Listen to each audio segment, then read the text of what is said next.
understood that I must go up and then find the way under. I will stash the last vestiges of my civilization in the stone walls and work deeper from there. I'm drawn by the aerial and the cliff edge. There is some form of rebirth waiting for me there.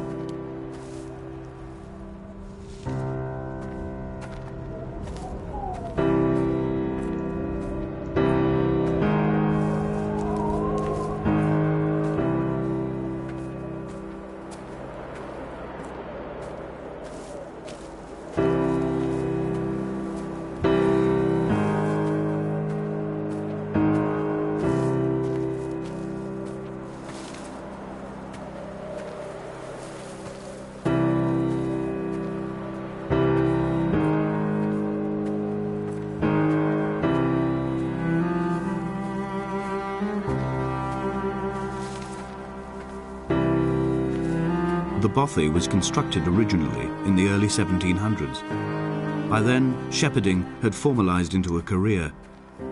The first habitual shepherd was a man called Jakobsen, from a lineage of migratory Scandinavians. He was not considered a man of breeding by the mainlanders. He came here every summer whilst building the bothy, hoping eventually that becoming a man of property would secure him a wife and a lineage. Donnelly records that it did not work. He caught some disease from his malcontented goats and died 2 years after completing it. There was no one to carve white lines into the cliff for him either.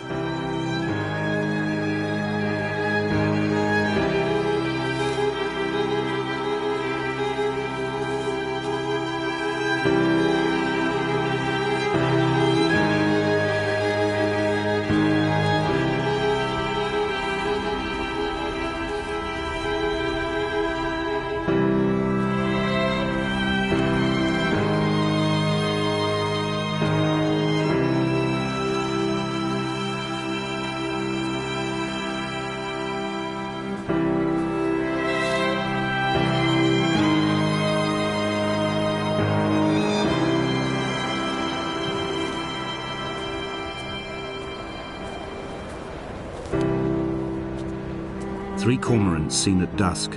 They did not land. This house built of stone, built by a long-dead shepherd. Contents: my camp bed, a stove, a table, chairs, my clothes, my books. The caves that score out the belly of this island, leaving it famished. My limbs and belly famished. This skin, these organs, this failing eyesight. When the battery runs out in my torch, I will descend into the caves and follow only the phosphorescence home.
He left his body to the medical school and was duly opened out for a crowd of students 21 days after his passing.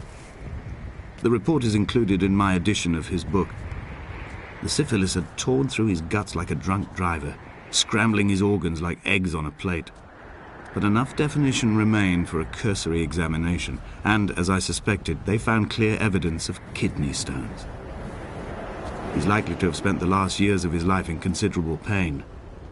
Perhaps this is the root of his laudanum habit. Although its use makes him an unreliable witness, I find myself increasingly drawn into his orbit.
Donnelly did not pass through the caves.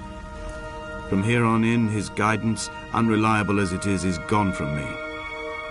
I understand now that it is between the two of us, and whatever correspondence can be drawn from the wet rocks.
I first saw him sat by the side of the road.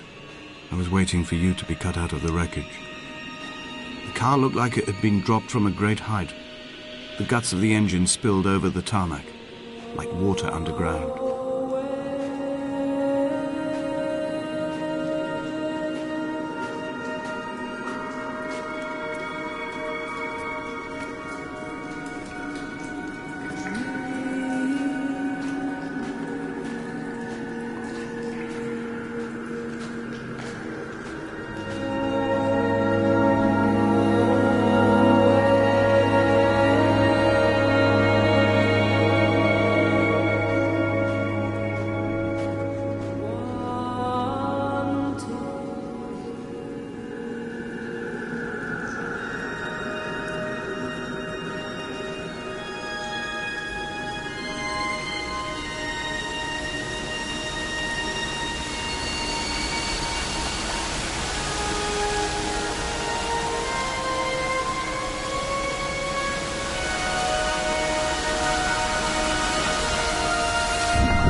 I'm traversing my own death throes. The infection in my leg is an oil rig that dredges black muck up from deep inside my bones. I swallow fistfuls of diazepam and paracetamol to stay conscious. The pain flows through me like an underground sea.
Coming round from the operation, I remember the light they shone in my eyes to check for pupil contraction.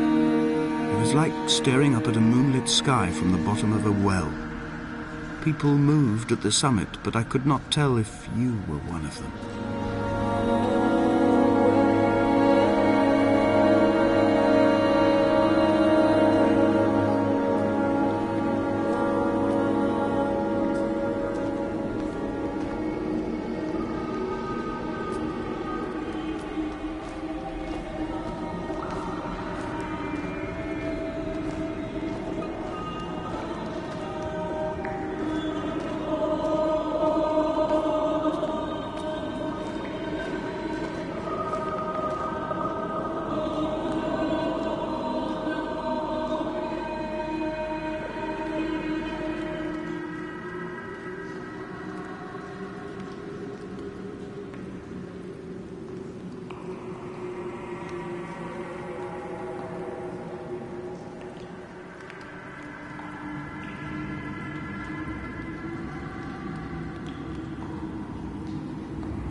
Sanford Junction, headlights in your retinas. Donnelly drove a grey hatchback without a bottom. All the creatures of the tarmac rose to sing to him. All manner of symbols crudely scrawled across the cliff face of my unrest. My life reduced to an electrical diagram. All my gulls have taken flight. They will no longer roost on these outcrops. The lure of the moon over the Sanford Junction is too strong.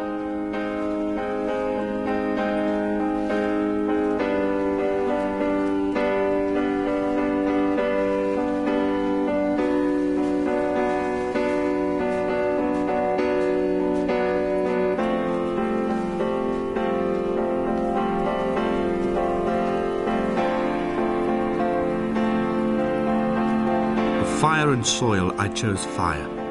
It seemed the more contemporary of the options, the more sanitary. I could not bear the thought of the reassembly of such a ruin. Stitching arm to shoulder and femur to hip, charting a line of thread like traffic stilled on a motorway, making it all acceptable for tearful aunts and traumatized uncles flown in specially for the occasion.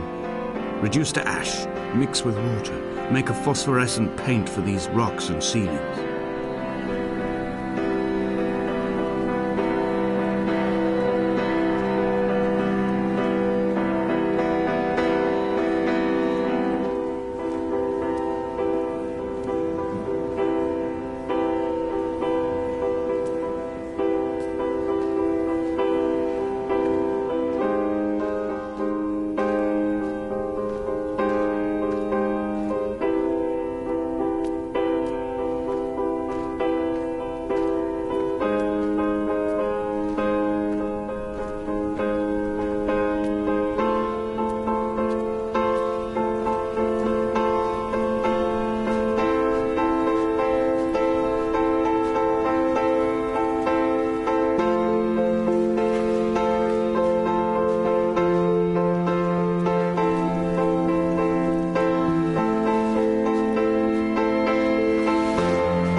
There were chemical diagrams on the mug he gave me coffee in, sticky at the handle where his hands shook.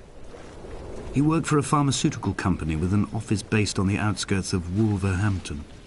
He'd been travelling back from a sales conference in Exeter, forming a strategic vision for the peddling of antacid yoghurt to the European market. You could trace the connections with your finger, join the dots, and whole new compounds would be summoned into activity.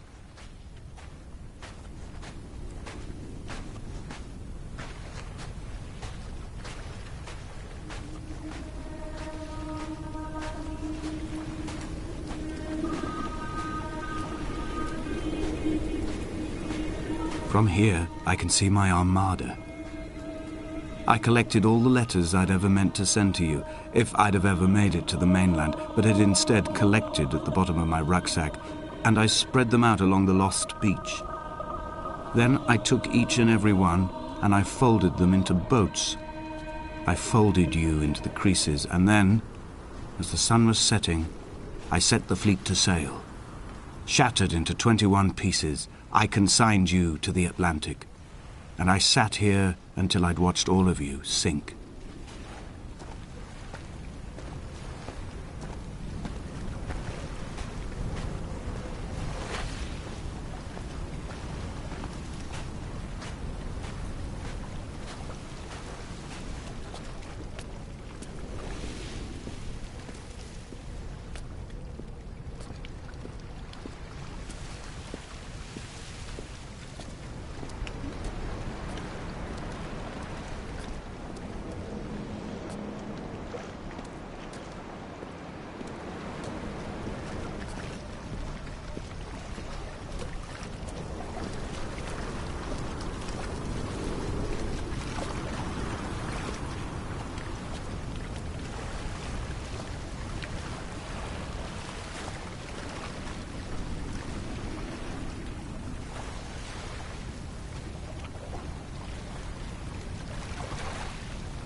Come back.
I will drag my leg behind me. I will drag it like a crumpled hatchback, tires blown and sparking across the dimming lights of my vision. I'm running out of painkillers and am following the flicker of the moon home.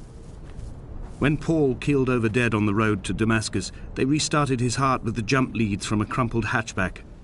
It took 21 attempts to convince it to wake up.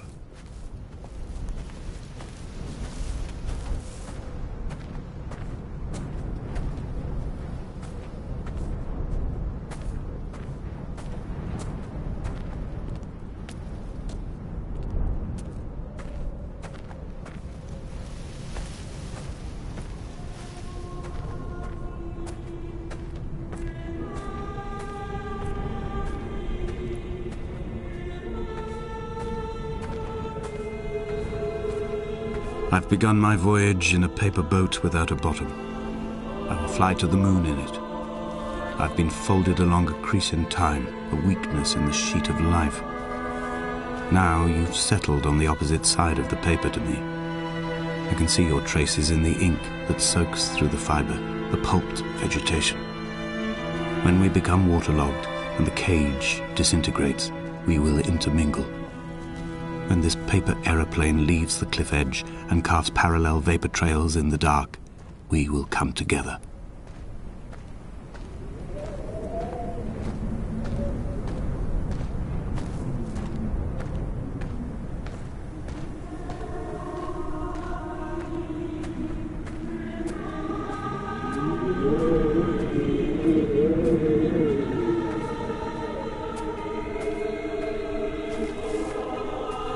If only Donnelly had experienced this, he would have realized he was his own shoreline, as am I. Just as I am becoming this island, so he became his syphilis, retreating into the burning synapses, the stones, the infection.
Bent back like a nail, like a hangnail, like a drowning man clung onto the wheel, drunk and spiraled, washed onto the lost shore under a moon as fractured as a shattered wing. We cleave, we are flight and suspended, these wretched painkillers, this form inconstant. I will take flight, I will take flight.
drunk, Esther. He was not drunk at all. He had not drunk with Donnelly or spat Jakobsen back at the sea. He had not careered across the lost shores and terminal beaches of this nascent archipelago. He did not intend his bonnet to be crumpled like a spent tissue by the impact. His windscreen was not star-studded all over like a map of the heavens. His paintwork etched with circuit diagrams, strange fish to call the gulls away.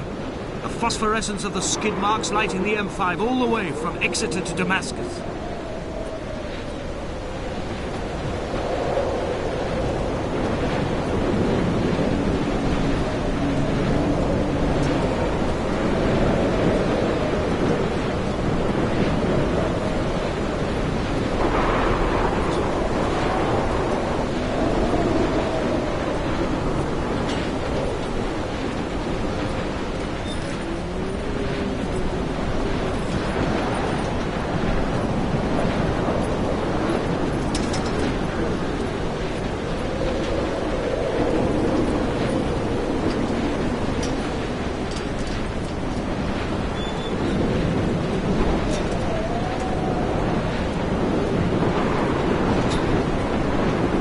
The Ariel.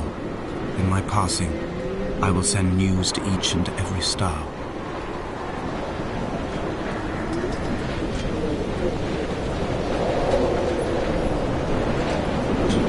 Dear Esther, I have burnt my belongings, my books, this death certificate.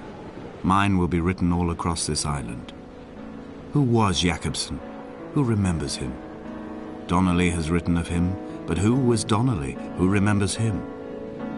I have painted, carved, hewn, scored into this space all that I could draw from him. There will be another to these shores to remember me. I will rise from the ocean like an island without bottom, come together like a stone, become an Ariel, a beacon that they will not forget you. We've always been drawn here. One day the gulls will return and nest in our bones and our history. I will look to my left and see Esther Donnelly flying beside me. I will look to my right and see Paul Jakobsen flying beside me. They will leave white lines carved into the air to reach the mainland, where help will be sent.